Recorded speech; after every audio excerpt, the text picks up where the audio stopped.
I'm using that. I'm your host, as always, Bryan Dressel. With me, as always, is Matt, Zombie Dog, Betty White, Dykes.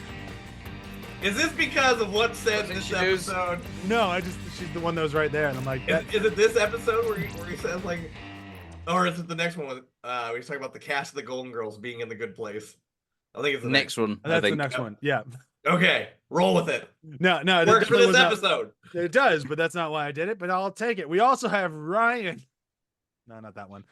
No, not that one. No, not that one. No, not that one. No, not that one. We have Ryan. Jim Henson Lootens. I was about to do it again. Thanks. Yeah, I gave you Henson. I saw Bryan Henson last night, and it was a lot of fun. Okay. Yeah. I went to Puppet Up again. If you live in the LA area, or if the show's ever touring, go to Puppet Up. It is forking hilarious. That's all I'm gonna give you. You can look it up on YouTube. Puppet Up. It's great. Shouldn't it have been Muppet? No, because then they can't do what they do. It's a very R-rated show. It's improv, and it's very, very funny. And if it's touring, you should check it out. It's hysterical. What are we talking about? Good Place? Oh yeah, let's talk about the Good Place. We're still in season 3 for a couple more episodes. We're nearing the end of this one.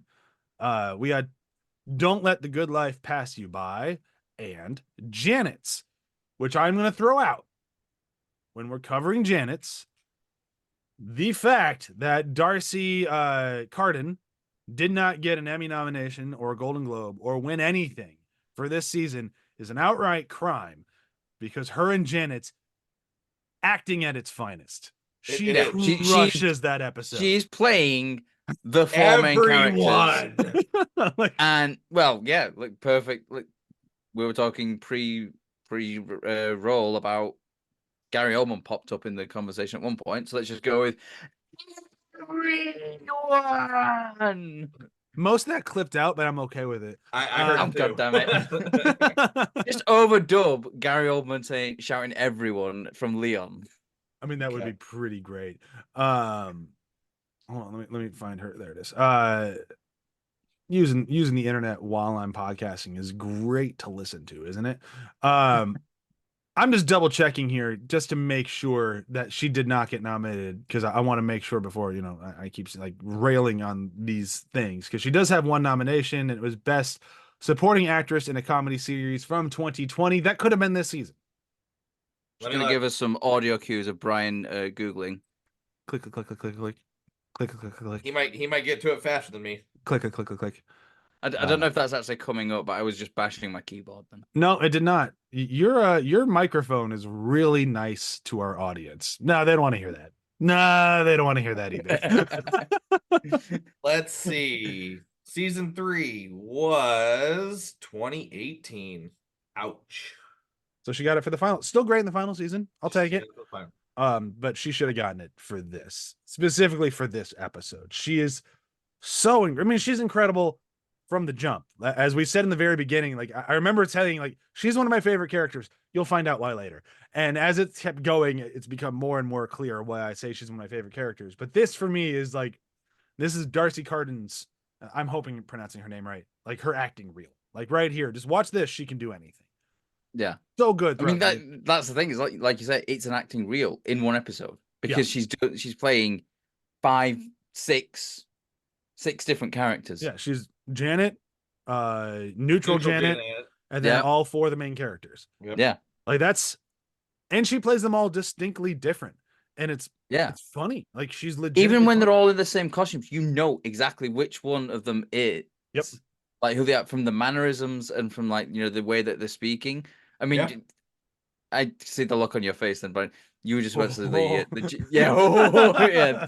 Everyone knows that that's Jason, because Jason's probably the easiest one to play to. Like, you just go boobs, or get a Molotov cocktail. How does he make those so fast? Speaking of which, let's jump back to the first episode. We're going straight into Janet's because I'm so excited to talk about Janet's.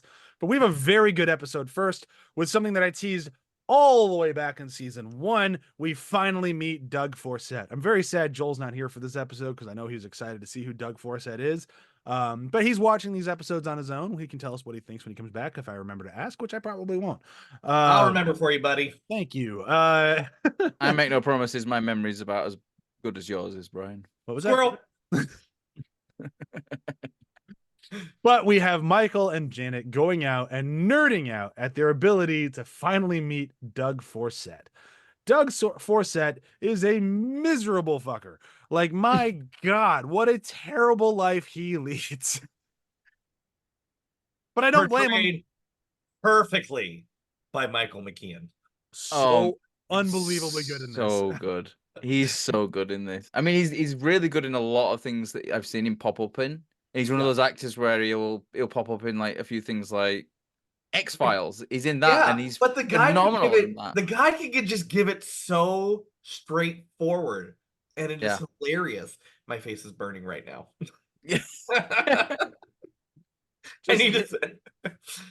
Him dealing with his bully is one of the funniest things. Like, oh yeah, he's terrible. Just do whatever he says as long as he's happy. Was it like just it's a local young sociopath? That's the one. But to the show's credit, he really does a good job showcasing like where we're at in this show. And this episode, no, the next episode really, like, that's where they finally hammer in on where the rest of this show, not to spoil things, is going to kind of start going, which is the afterlife is forked. Like, it's not a good system. And if you haven't caught on to that yet, now the show is just blatantly telling you, like, there's problems in paradise. It's not great. And they do that in a very good way with this double punch that we get between this episode of Don't Let the Good Life Pass You By and Janet's, of now we get Michael going, is this what it takes to get in the good place? Like, look at this guy. He's miserable. Radishes and lentils. Radishes and lentils because he drinks his pee. I want to take anyone's line from the end of the episode. Just so good. That line is so Ted Danson delivers it so well. I'm not taking it, so I hope someone else does. Is it someone else? One of us has to take it now. Otherwise, I'll take it. The great thing about it is when he says that and then immediately sees Sean, it's like he's like, whoa. Anyhow, man. but I love the actual showcase of what it takes to maybe, not even guaranteed, maybe get into the good place, which is this absolute live in service of everything but yourself. And even that, we're going to find out in the next episode, that ain't enough. And it's like, holy smokes. Like, what is going on? Like, you see everything from him recycling his own water, allowing himself to be bullied by the local young sociopath, as we said earlier, holding funerals for a snail he accidentally stepped on and could not duct tape back, or scotch tape. Scotch tape. Not even duct tape, scotch tape. Scotch tape back together. Like, this is not great. Like, this is really tough on this guy. And it's very expertly shown. And I don't really know. I don't know what I expected from meeting Doug Forcett, but it was not this. But now I know this is what I'm expecting when I'm watching these episodes. But Ryan went into this blind. Ryan, how was this for you? To see it as Michael McKean, I was already like, all right, sign me up. But just in the way that I'm Michael Scoop and this is Janet Scoop. Oh God, and he's just so like, come on in. What I love about that is, like, my name's Michael Scoop. And this is Janet Scoop. We're the Scoops, and you just have Janet go, oh God. Yeah. Isn't it oh boy? Oh boy. Yeah. Is it oh boy? Yeah. But I mean, just he is someone who is sitting here striving for a good life, and there's never any inflection in his tone. He is just very straightforward, and the way he explains things, and like when he's bringing them water and he's like, oh, I also brought you this, like, in case you didn't want that. Like, it's you feel it. He is such a good versatile actor. His comedy can be very shtickish, it can be very slapstick, or it could just be very it could just be there. And for this role, it's just there. Like it's just when you see him and the things that he does, it's just the embodiment of the character, especially when he's explaining how it was him and his friends getting high on mushrooms in the living room. I was sold right at that moment. Like that was like, okay, we heard this tale from from Michael, and now we're hearing him. Like it just makes sense and it fits. And then the characterization that you think that you have of someone, and then you see Michael McKean, it made a great episode. So at the intro of the, can I just get a photo for the paper? Can you just put your head up to the left? And he looks exactly like the guy. It worked out so well. Yep. But I agree with everything you said. And it was one of those, like, he's such a good character actor that like, if you're not huge into film and cinema and TV and whatnot, you probably do not know his name off the top of your head. But as soon as you see him, it's like, I know this guy. It's like, oh, this guy brings me joy. And it's like the perfect casting for a role like this, where he's going to be this kind of pathetic whelp. And it's like, oh, I'm not upset, but it's kind of upsetting. Like, this is not where I thought this was going to go, but it's very good for TV. And seeing how Michael and Janet have to deal with it, and like, they have that real don't meet your heroes moment. Yep. Of, oh, I thought this was what we expected. Yep. I thought this was going to be great. You're miserable. Like, and Michael even tries to give him the advice by the end of the episode of like, you're wasting it, man. Like, go live enjoy it. Go live your life. And his response, very understandably, is no. Wait, if I go live my life like you say, and I happen to lose enough points, I'm tortured for eternity. It's not worth the risk. I don't disagree with him. I can't say that I'd be the most disciplined like he is, but if I knew for sure I'm being tortured, like they're going to fire up the old penis flattener, I might have to live like this guy. Like, that makes sense to a degree in a somewhat rational way. But it also kind of makes sense as to why, well, as we find out in the next episode, he doesn't make it into the good place. Spoiler alert. But it also kind of makes sense as to why he doesn't, because we've already established that you don't get into the good place if you are just being good for the cookie at the end. And that's essentially what he's doing. He's only being this way for the reward. Yep. He's not this way because he wants to be. He's doing it for that reward at the end. So it kind of makes sense. Yep. Like, the more I think about it, it kind of makes sense is that he wouldn't make it into the good place. Doesn't matter how good his intentions are, and like, you know, the actions he does, like how good it is for the world and all that sort of stuff. He's still doing it for something. Yeah. As soon as you learn about the afterlife, you're smoked. Like, that's it. Yeah. And it kind of bites, but what you're saying is dead on. Do they even bring up that reasoning though, when they say like that's why he's not getting in? They don't. No. They don't mention that at all, which is interesting. Because I actually rewatched these. Like, I did a watch through for the notes, and I did a rewatch, and I was like, that's when it started coming to my mind. And I was thinking, I wonder if it's because he knows the rules. Yep. Like, he somehow has all like the point system down and all that sort of stuff as well. Because we see him write in a notebook, and like, I don't know what he's writing in there, but I have a feeling maybe he's like writing down a good deed and like, you know, how many points or something potentially. And then it's kind of like, well, that makes sense as to why he doesn't make it into the good place, because he's not doing it.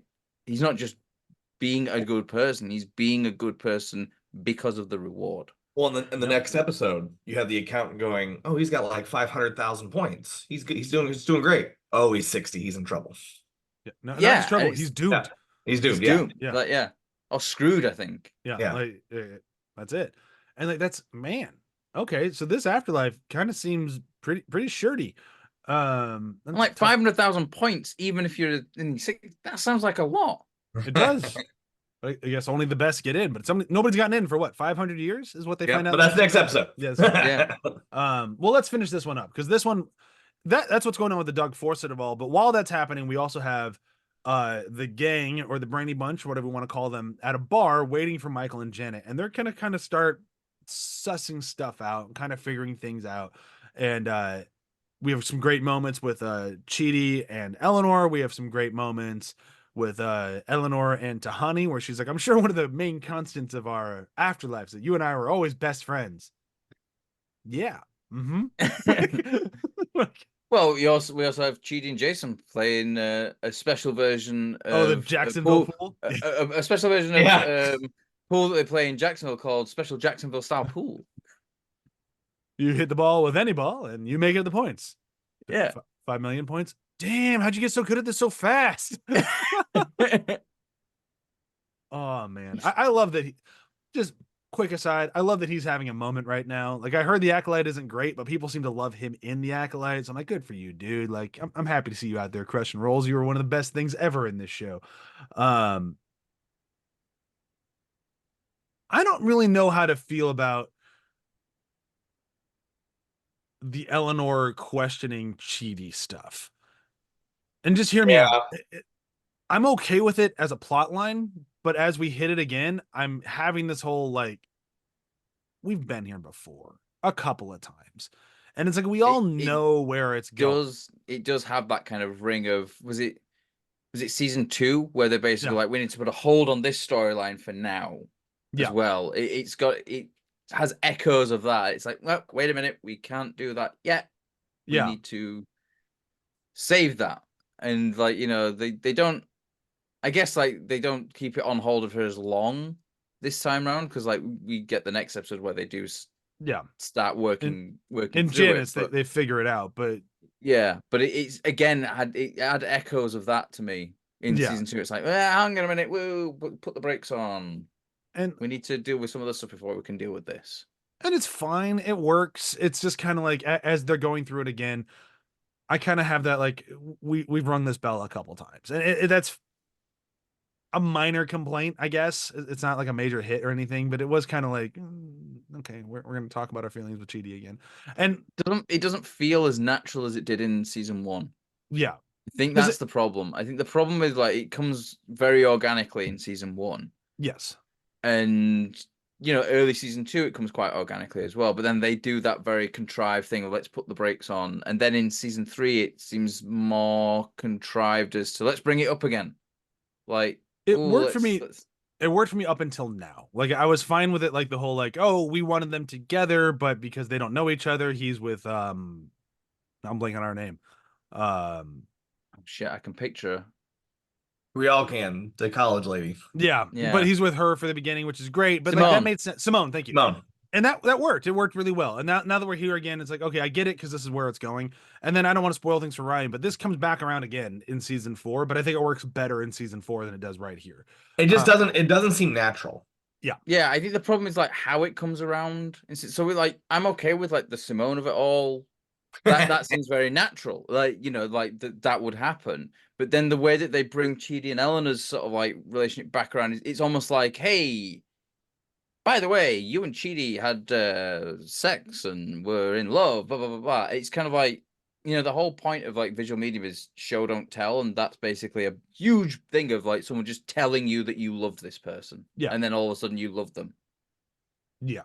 The bit, it works-ish, but it could have been, they could have done it better, I think.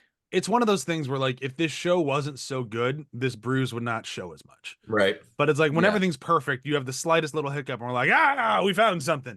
We found something to nitpick. Yes. So we're gonna do that. Send in the nitpickers. Yep. But they don't let us do it for too long because then we get the one and only action sequence in the entirety of The Good Place, which is phenomenal. I love it. So good. And Jana is like a karate master. Oh, she knows everything. I mean, so why wouldn't she know how to fight? But I also love that it just kind of comes out of like, what is going on here? Like, where is this scene gonna go? And then she just hits it with screw this, let's fight. It's like, oh, that's where this is gonna go. And God love this actor. He got one bit on this show and he really does his best to sell it. Bad news. I've been going to the gym a lot. I knew that was the guy. Dude, that was like 300 years ago. That's almost a full Bearimy, man. But it's still funny and it was nice to see. I like the good callback. I mean, he's been going to the gym for 300 years. No wonder he just picks Chidi up like he's nothing. Oh yeah, I guess that's fair. He's probably been bench pressing 2 Chidis. I mean, that's a visual. And we've seen how jacked Chidi is as well. Yeah. Yeah. At the same time, so we have Eleanor confessing her love to Chidi now, while all the fighting is going on, because we're gonna die in a few seconds, anyways. We have Michael, who thinks he's helping by like opening doors and zapping away the demons as she's throwing them into him. The fight is great. At the end, we get "we did it," and then everyone just looks at Janet. Well, of course, Janet did it. My favorite thing of the fight though is when they start to push Janet through, and she's kind of half in, and she goes, "Oh, when I'm partway through the door, I have my powers back," and they're like, "Really? Yep." Just like my favorite is she's about to get paper or marbleized, and Jason throws a ball and he goes, "Jacksonville style, 2,000 points." That girl is very excited to marbleize a Janet. I've never marbleized a Janet before. Probably wanted to, like, see what it tasted like. Yeah, I mean, it's high in potassium. Does it taste like a banana? We don't know. So I don't remember where this line comes in. When does Michael get rid of Jason for a second? Is that after all this fighting is that's done? after all of that. Oh, yeah. After fighting, they're trying to figure out what to do. It's after he's kicked Sean through. Oh, that's right. That's right. I need that coaster. You got it, boss. I needed a 30-second break. He comes back. I don't know what you wanted me to get. That's all right. It's Thanks, okay, buddy. Like, he tries. But the end of the episode's coming. They need to figure out a way to get. I don't remember where they needed to get back to the afterlife, and Janet figures out a way to pull them all into their void. Unfortunately, that means they're all going to die. They didn't really sell that news to Chidi very well, and it's like, hold up, did you say we're gonna die? End. Yeah. That leads us into the next episode, Janet's, which mostly takes place in either the accounting office or inside Janet's void, with everybody as Janet's. Some of my favorite stuff ever. As we said in the beginning of this episode, Darcy deserves all the awards she could have ever possibly gotten for this. I'm not sure if she got any, but she deserved them because she was incredible. I love this episode.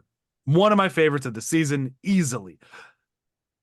For a lot of reasons. I like it for like the gags of the Chidi freaking out in the void of, where is down? I found it. It's up here. It's dope. I like all of that. I like them trying to figure out how to just be in her void and start calling stuff, and that messing with Janet up in the accountant's office. Like, all the stuff is just great gags. At the same time, we're getting such major plot development like I've not seen in this show. Like, we're getting an actual glimpse into how the point system works, who's counting the points, and how messed up the afterlife actually is. And all brilliantly portrayed by Stephen Merchant, who could not have been a better cast for this sort of thing. Just like the big gangly nerd. Oh, good. He's brilliant. Like, thank you for giving us The Office, the good office, the only office that matters. I like the American Office, man. I prefer the American Office. I fucking hate the British one. I love the American. I hate it. I mean, I think they're both fine. And what? To each their own. There's nothing to hate. Who cares? But Stephen Merchant's great. But them seeing like how it all works, I found fascinating. Like, I love like the big goofy kind of wooden TV that just shows like the constant point tallying of people going on. Like, whenever they get a new one, they get the big alert. It's always weird sex stuff. Even just like oddly enough, this one's not a weird sex thing, which is saying something. Almost everything we get is weird sex. Oh, it is weird sex stuff. Yeah, I love that bit. And then he walks in later with the file just from one day.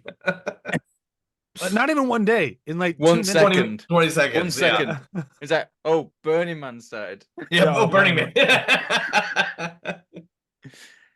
And it's Matt in weird sex things, which I thought was pretty apt. Yeah, that tracked. If he had a British accent, I'm like, oh, it's Matt. But while all this is going on, we have the 4 humans stuck in Janet's void, and they don't really know what to do with their time, and they start making stuff. And it's just phenomenal. We have Chidi, who makes a chalkboard, Eleanor, who makes a puppy and then gets mad and starts making a whole bunch more puppies. And then Jason makes a person because he was thinking about Pillboy, and then Pillboy was just hanging around, being nothing, and then he was. And she just shows up and gets rid of him. Dip, I'm not again. Brought it up last week. One of my favorite things ever. I love that actor. He's so damn funny. Yeah. I just realized, like, on this watch as well, he's in Lower Decks. Is he? Yeah, he voices one of the main characters in Lower Decks. He's great. I need to watch that show. I've actually, even if I'm not a Star Trek fan, I've heard it's good, so I should check it out. It's very good. It's very, very good. I don't dislike Star Trek. I don't love Star Trek. So I feel like by not loving it, I dislike it. I don't know how that works. Because it's amazing and you just don't like it, so you immediately hate it. Sure, that works.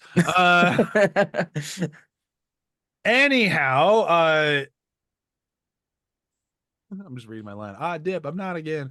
One of my favorite things in this episode, and again, throwing out why Darcy should have won everything. Darcy not only plays every character in this show, she also does a hell of a job playing Eleanor, playing Jason. Like that to me is some mental Tetris I can't get my head around, because she does it in a way that you can call it out. It doesn't feel like Jason. It feels like a fake Jason. It does. Man, well done. And like also shitty move on Eleanor, but you know, we know she's capable of shitty moves. Not even the worst thing she's done that day, I imagine. No, definitely 60. Not. I thought it was 80. You're Eleanor. Weird thing for her to get wrong, but I do love the weird thing for Chidi to remember. Yes. I mean, he does bring it up a lot. Even I knew it was wrong. I gotta say though, Jason pretending to be Eleanor was far better than Eleanor pretending to be Jason. Hi, Chidi. I'm Eleanor. I'm Arizona shrimp horny. It's the hand motion. Why do I always forget about that as well? Every time I've watched that episode and it comes up, I'm like, oh my God, I forgot about that. That's so good. I'm Arizona shrimp horny. It's like everything Jason knows about Eleanor in one sentence. Her name, she's talking to Chidi, she's from Arizona, she's always horny. It's like well, it's like they like when he's saying, "Oh, we're all white people. Let's say white people things." What are his white people things again? I think I wrote them down. Billy Joel. I found it on Etsy. Yeah. There was nowhere to park. Did you refill the Brita? Oh man, Darcy freaking crushes this episode. I do like cutting to the, like, we don't get a lot of actual Jason in this, but the one bit we do get with Jason of the, no, this is not where the Mac and PC guy live. Joke that does not age very well, but for those of us who grew up with those commercials, it was a very good moment. Yeah, I remember those commercials, even though they never actually aired in the UK, I don't think. Oh, they didn't? No, I think they had like a different campaign, and I think they tried that type of campaign. It just didn't work very well in the UK, and it was different. It wasn't is it Justin Long and John Hodgman? Yeah, I think they tried doing it with some British comedians. It just didn't work as a concept. I mean, in retrospect, we're too sophisticated. Let that hang for a second. All right. Yep. Okay, moving on. Even I couldn't say that without bursting into laughter immediately. One thing we had to bring up, which is probably where the meat of the emotion of this episode comes into, is Eleanor loses it. Like, she just completely loses it while in Janet's void. Her identity crisis. Oh, man. Yeah, like, and it's the first time we've seen Eleanor have any kind of crisis of any kind, really, like this. That I can. She's been cracking since the first episode we started recording today, which was last week's episode where she meets her mom. True, yeah. She's been on shaky ground ever since that happened. Because she had that, she went through a very big determinism phase for an episode, and now she's here, she's dead again, which she was not expecting. She's in a void. She is on a rough path right now, and the one thing that she thought she could actually rely on was that she finally found someone she has some feelings about now. She found out she had fallen in love with them. She confesses this, and they're like, but that wasn't me. Like, that wasn't I mean, the theory of self, like that's just not who I was. That wasn't the life I led. You can't even really guarantee the one that you remember from your childhood is you anymore, because that person doesn't exist anymore and you do. This is really the only self you have. It's like, yeah, that all makes sense. You're also trying to avoid talking about your feelings by doing all this. Anyway, and on the it's like nailed it. But it's a really good moment of like, well, if I don't have this, I don't have parents, I don't have love, I don't have this, what am I? And she starts losing it. And we get in this whole slew of extras who all she starts turning in all these random people, and she is having a rough moment. And Chidi has to do something. Finally, like legitimately has to do something right. And he does it. He makes a decision, and he actually saves the day by laying a smooch on her. And then I don't remember how many different people had to kiss for that thing, but there was one of Eleanor and Janet getting their smooch on, which they've brought that up a few times. So now, way to go, Eleanor. Janet kissing Janet. I mean, there was Janet kissing Janet. There was Janet kissing Janet at one point. Yeah, there's a lot of smooching. It was good because I mean, it's the moment we've been waiting for. Someone who first time viewer, this is the moment where you see Chidi make a decision, and then after that, I'm not gonna say long because it might be someone's. I might even take it. I don't know. There's one that I have, but just to see him realize, like, he made the decision, and then the things that happened after. But what's also at stake is the fact that Janet is deteriorating, like, because there's so many things going on in her brain, and the fracture of self in terms of Eleanor. And that's how he has to write it. And I thought that was a great way to do it, a great story or a plot device. But then they turn into their regular selves, and she has to regurgitate them, and all hell breaks loose. All bad place. Sorry, breaks loose. I mean, kinda, a little bit. But we also get in this moment, and then before we start getting to quotes, not in this moment, in this episode, the fact that Michael is desperate for someone to listen to him about how the afterlife is forked up. It's rigged. It's rigged. It's either someone's cheating, or okay, they're not cheating, but then the points don't work, or this doesn't. Someone has to fix this. Who can we bring this to? And Janet has to hit him with that moment of, it has to be you. You're the one who figured it out. You have to fix it. There's no one else. You're the only one who's actually realizing it. And it's like Michael's call to action. We've been having this. If you think about Michael as the main character of this show, which you can in some regard, his arc is finally peaking. Like, this is like, this is where I've determined that he's on team good place. Or it took you this long? Well, I mean, it's these last like few episodes, but like this is like I'm all in. Like there's no doubt in my mind that he's trying to fix the system. So that would be one heck of a long game if he was still on the bad places side, though. it's his realization too. Like just in that moment, he's like, it has to be me, and it's his acceptance. That and Ted Danson sells it beautifully. Just it's not even by the words, it's just by his face, and like it's that dawning, like the light bulb moment. Yeah. So that's, I mean, I was definitely leaning towards him to being a good guy, but now when Janet really forces this savior complex on him, and that he accepts it, and I love his first call to action. Can we get to that? Yeah. He hits. I have to go get a corner piece from the cake. The accountant is really eager for this cake, and he comes back when they're the interdimensional beings have shown up, and so he's like, I have to take you in. And Michael goes, it's time for action, and he slaps the cake out of his hand, and Stephen Merchant's like, no. That was the last corner piece. What I love about that is like he sort of like he squares up to him, and he's like he's gonna deck him. Like, and then it's like it just cuts to the sort of the wider shot, and he just goes. It's the left shoulder bringing over. Run. He hits it as he's turning to run. It's so good. It's a very Michael move too. Like it's just catty enough to be perfect.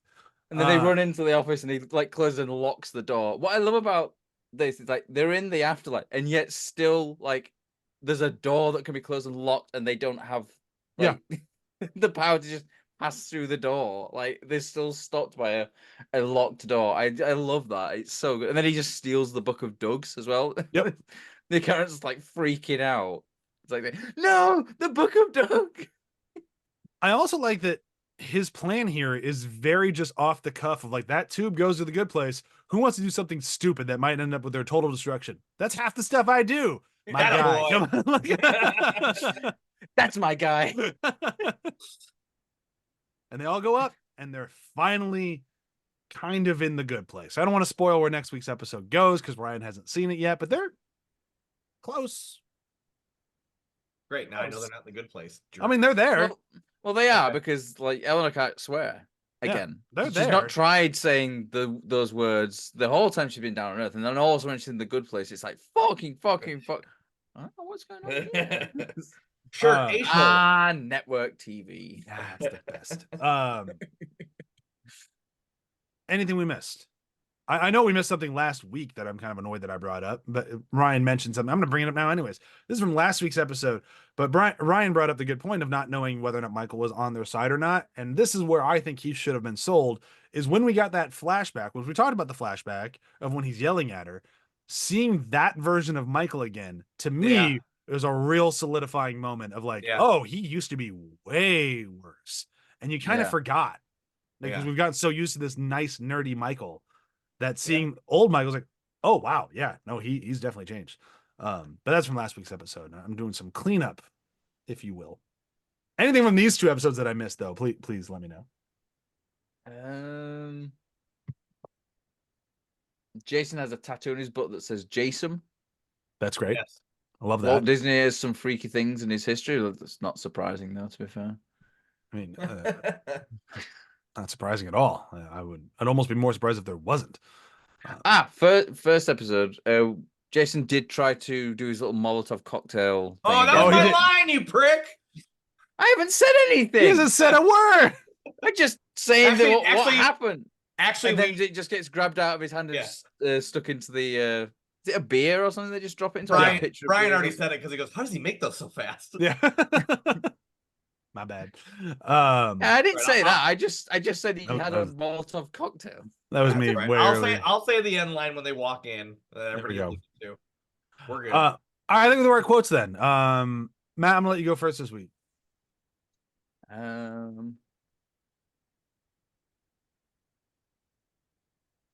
Martin was a lot of things. A snail, mostly, but also a friend. Martin told us about life, about love, and about the limits of Scotch tape.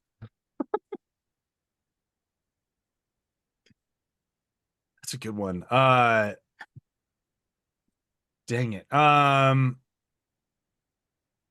definitely wasn't mine. Hold on. Got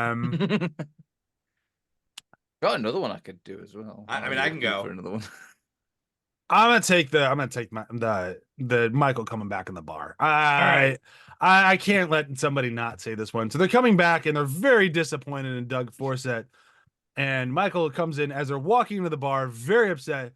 Doug was a complete disaster, and I drank his piss. What I love about that is like when he comes in, he's just ranting. I was like, yikes, that was rough, total bust. Doug, complete disaster, and I drank his piss.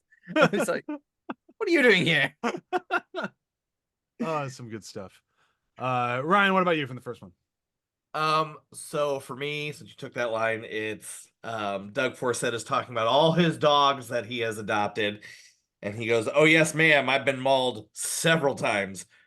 This little guy here might look innocent, but he goes right for the squeaker, if you know what I mean. It's this little, like, what? I don't even know what kind of dog it was. Little boxer, but yeah. Well, then he also did like penis. And I'm sorry that if you were offended by me saying penis, and if you weren't, I'm not. Does that mean I go next for the next one? Yes, it does. Yes, I love this line. This I had to stop. I had to pause it because I was laughing so hard.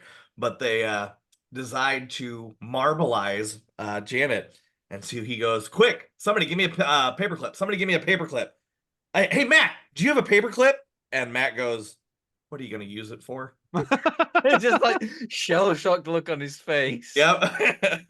Because Matt is into the weird, or he has to report all the weird sex stuff. The amount of stuff he's seen with paper clips has to be absolutely horrifying.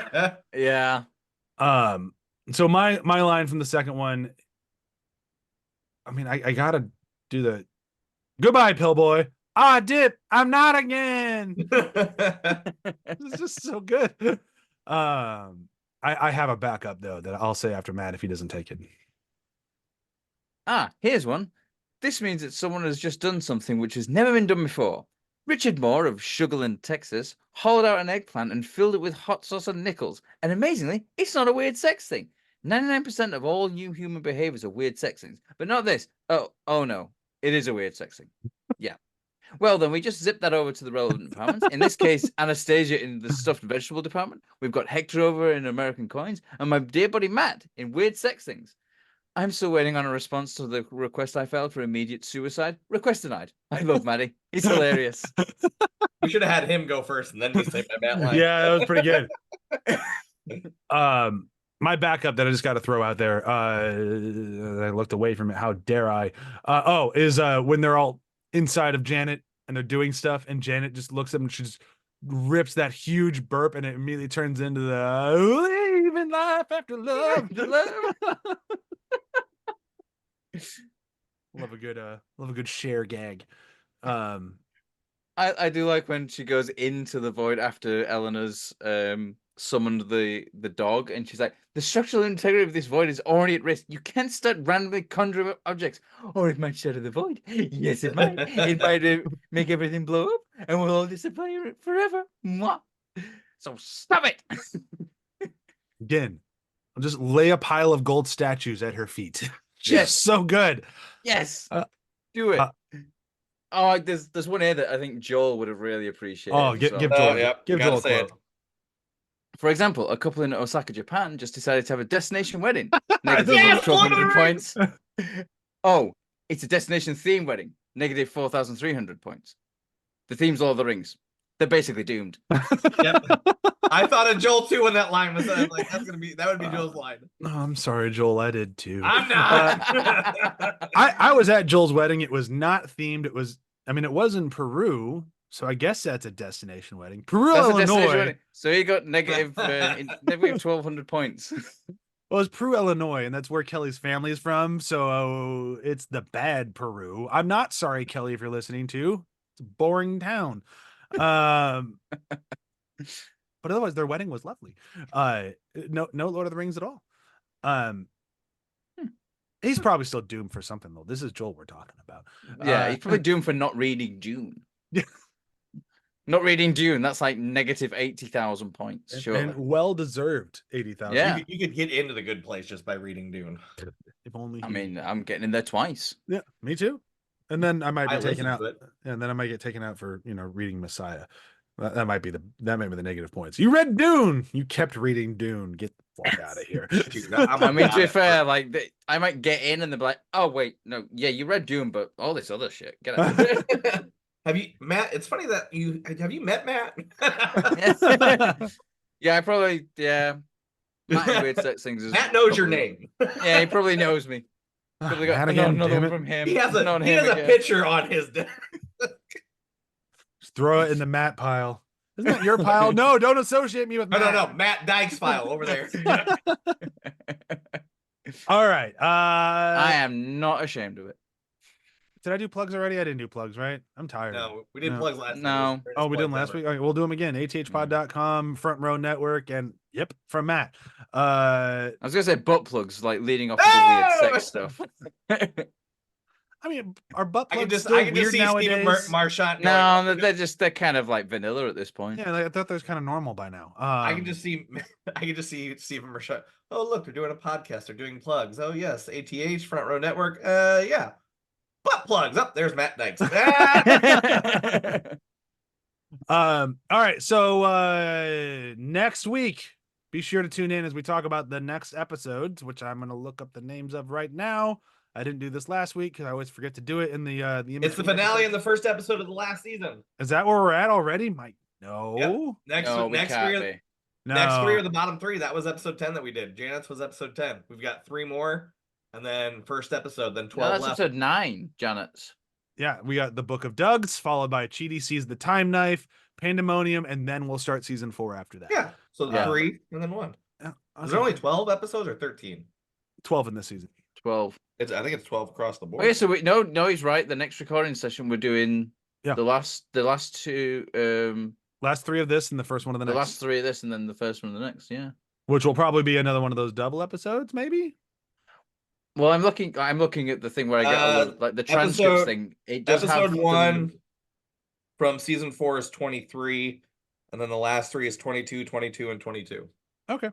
I'm just looking at. Don't look at season 4 because it gives you a whole. I just looked at the top. I just looked at the very first episode. Said a girl from Arizona. I was like, that's all I'm looking at. Okay, yeah, because there's and then the girl from Arizona part 2. So all right, yeah, we're gonna start churning through this stuff, and then we're gonna be done. Are we gonna mesh those 2 into one recording? Yeah, we'll probably mesh those into. That'll probably be a little bit. Oh of a yeah, it is. Yeah. I didn't see part 2 because I said, I literally just looked at part. Yeah, we'll probably do parts 1 and part 2 together, like we usually do. I get to watch 5 episodes this week. That's gonna be a lot. I will throw out there, and then we're almost done with The Good Place. Which means we got to start our next show, which I do not have a title for yet, but we do have content. We've had content for over a year at this point. We've been planning for this one. It's been a long time coming.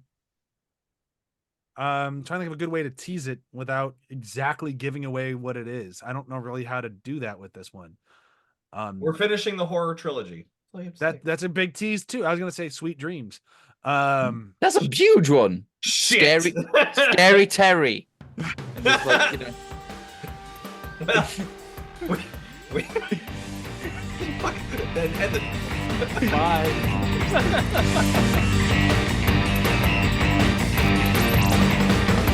Where's your go fork yourself? Come on. Oh, go fork yourself. I didn't think we were doing. I thought first I do the intro. Now I'm doing the outro.